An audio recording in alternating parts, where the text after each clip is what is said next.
അപ്പോൾ ഇന്നത്തേത് ഭയങ്കര ടേസ്റ്റി ആയിട്ടും സിമ്പിളായിട്ടും ഉണ്ടാക്കാൻ വേണ്ടിയിട്ട് പറ്റിയ ഒരു മിൽക്കി ബാർ ഐസ്ക്രീമാണ്. വളരെ സിമ്പിളായിട്ടാണ് ഇത് ഉണ്ടാക്കുന്നത്. അപ്പോൾ എങ്ങനെയെന്ന് കണ്ടുനോക്കാം. കണ്ടുകൊണ്ടിരിക്കുമ്പോൾ നിങ്ങൾക്ക് ഇഷ്ടമാവുകയാണെങ്കിൽ ലൈക്ക് ചെയ്യാനും സബ്സ്ക്രൈബ് ചെയ്യാനും മറക്കരുത്. അപ്പോൾ ഇതിന് വേണ്ടിയിട്ട് ഞാനൊരു സോസ് പാനിലേക്ക് 1 കപ്പ് പാൽ ഒഴിച്ചെടുക്കുന്നുണ്ട്. ഒരു 3/4 കപ്പ് പഞ്ചസാര കൂടി ചേർക്കുന്നുണ്ട്. ഒരു 1/4 കപ്പ് കോൺഫ്ലവർ കൂടി ഇതിലേക്ക് ചേർത്ത് കൊടുക്കുന്നുണ്ട്. 1 ടീസ്പൂൺ വാനില എസൻസ് കൂടി ചേർക്കുക. എന്നിട്ട് നന്നായിട്ടൊന്ന് മിക്സ് ആക്കിയിട്ട് എടുക്കുക. ഈ ഒരു കോൺഫ്ലവറും പഞ്ചസാരയും നമുക്ക് പാലിൽ നന്നായിട്ടൊന്ന് മിക്സ് ആയിട്ട് കിട്ടണം. അതിൻ്റെ ശേഷം വേണം നമ്മൾ ഗ്യാസിലേക്ക് മാറ്റി കൊടുക്കാൻ വേണ്ടിയിട്ട്. ഇപ്പം ഞാനിത് ഗ്യാസ് സ്റ്റൗവിലേക്ക് മാറ്റിയിട്ടുണ്ട്. നന്നായി മിക്സ് ആക്കിയതിൻ്റെ ശേഷമാണ് ഗ്യാസ് ഒന്ന് കത്തിച്ചു കൊടുത്തിട്ടുള്ളത്.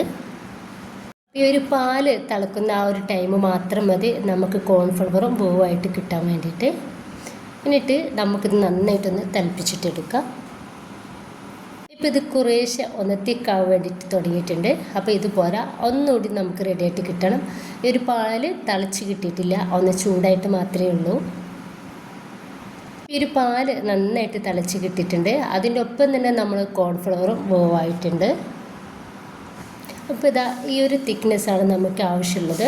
നന്നായിട്ട് തിക്കാവണ്ട. ഒരു തിക്കാവുന്ന സമയത്ത് നമുക്ക് ഗ്യാസ് ഒന്ന് ഓഫ് ചെയ്ത് കൊടുക്കാം.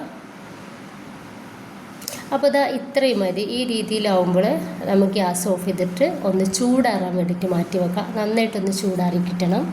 ഇപ്പോൾ ഇതാ ഈ ഒരു ബാറ്റർ നന്നായിട്ട് ചൂടാറിയിട്ടുണ്ട്. ഇനി ഒന്നും കൂടി നമുക്ക് ഇതൊന്ന് മിക്സ് ആക്കി കൊടുക്കാം. എന്നിട്ട് വേണം നമ്മുടെ ഈ ഒരു മോൾഡിലേക്ക്, ഈ ഒരു ഐസിൻ്റെ മോൾഡിലേക്ക് ഇത് ഒഴിച്ചു കൊടുക്കാൻ വേണ്ടിയിട്ട്. ഇനിയിപ്പോൾ ഈ മോൾഡുമ്പോൾ തന്നെ നല്ല തിക്കായിട്ട് നിൽക്കുന്ന ഒരു അടുപ്പുണ്ട്. അപ്പോൾ അതൊന്ന് അടിച്ചെടുക്കുകയാണ്. എന്നിട്ട് ഇതിലേക്ക് നമുക്ക് ഐസ്ക്രീമിൻ്റെ സ്റ്റിക്ക് ഒന്ന് വെച്ച് കൊടുക്കാം. ഇനിയിപ്പോൾ ഞാൻ ഇത് ഓവർനൈറ്റ് ഫ്രീസറിലേക്ക് ഒന്ന് മാറ്റി കൊടുക്കുന്നുണ്ട്. അതിലിപ്പോൾ പിറ്റേന്ന് രാവിലെയാണ് ഞാൻ ഇത് ചെയ്യുന്നത്. അപ്പോൾ ഇതിന് വേണ്ടിയിട്ട് ഡാർക്ക് ചോക്ലേറ്റാണ് എടുത്തിട്ടുള്ളത്. ഒരു പകുതി ഭാഗത്തോളം ഞാനിതാ ഡാർക്ക് ചോക്ലേറ്റ് ഈ ഒരു പാത്രത്തിലേക്ക് ഒന്ന് കട്ട് ചെയ്തിട്ടിടുന്നുണ്ട്. ഈ ചോക്ലേറ്റ് നമുക്കൊന്ന് മെൽറ്റാക്കിയിട്ടെടുക്കാം. അപ്പോൾ അതിന് വേണ്ടിയിട്ട് നന്നായിട്ട് വെള്ളം ഒന്ന് തിളപ്പിച്ചെടുക്കുന്നുണ്ട്. നന്നായിട്ട് തിളച്ചിട്ടുള്ള ഒരു വെള്ളത്തിലേക്ക് അതിൻ്റെ മേലിലേക്കായിട്ട് ഈ ഒരു പാത്രം വെച്ചെടുക്കുക. അപ്പോൾ വെള്ളത്തിൽ ഒരിക്കലും നമുക്ക് ഈ ഒരു പാത്രം മുട്ടിപ്പോവാത്ത രീതിയിൽ വേണം വെച്ചെടുക്കാൻ വേണ്ടിയിട്ട്. ഇനിയിപ്പോൾ ഒരു 3 ടേബിൾ സ്പൂൺ വെളിച്ചെണ്ണയാണ് ഇതിലേക്ക് ഒഴിച്ചെടുക്കുന്നത്. ഇനിയിപ്പോൾ നിങ്ങൾക്ക് ഇതിൻ്റെ പകരം നെയ്യോ ബട്ടറോ വേണമെങ്കിൽ ചേർക്കട്ടോ. ഇനിയിപ്പോൾ ഇത് നന്നായിട്ടൊന്ന് മിക്സ് ആക്കി കൊടുക്കുന്നുണ്ട്. ഈ ഒരു പാത്രം നന്നായിട്ട് ചൂടായിട്ടുണ്ട്.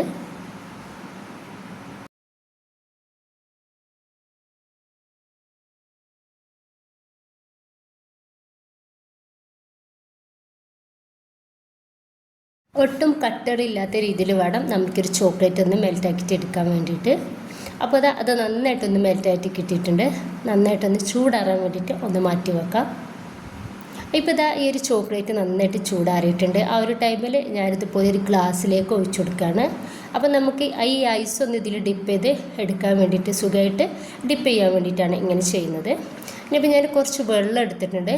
ആ വെള്ളത്തിലേക്ക് ഈ ഒരു ഐസ് ബോക്സ് ഇതുപോലെ വെച്ചെടുക്കുന്നുണ്ട്. 2-3 സെക്കൻഡ്സ് മാത്രം നമ്മളത് വെള്ളത്തിൽ വെച്ചാൽ മതി.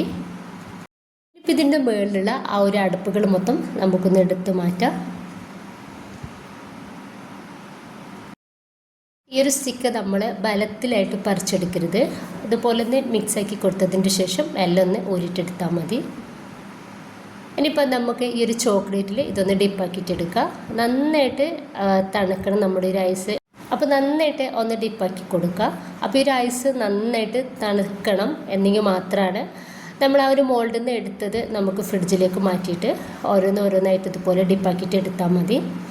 അപ്പോൾ നന്നായിട്ട് സെറ്റ് ആവണം, ചോക്ലേറ്റ് സെറ്റ് ആവണമെന്നുണ്ടെങ്കിൽ ഐസ് നന്നായിട്ട് തണുത്താൽ മാത്രമേ പറ്റുള്ളൂ. ഭയങ്കര ടേസ്റ്റുള്ള ഒരു ഐസ്ക്രീം തന്നെയാണിത്. അപ്പോൾ എല്ലാവരും ഇതുപോലെ ഒന്ന് ഉണ്ടാക്കി നോക്കുക. കുറഞ്ഞ ചേരുവകൾ വെച്ചിട്ടാണ് നമ്മൾ ഉണ്ടാക്കുന്നത്. ഇഷ്ടമായിട്ടുണ്ടെങ്കിൽ നിങ്ങളുടെ എല്ലാ സപ്പോർട്ടും ഉണ്ടാവുക. ഓക്കെ.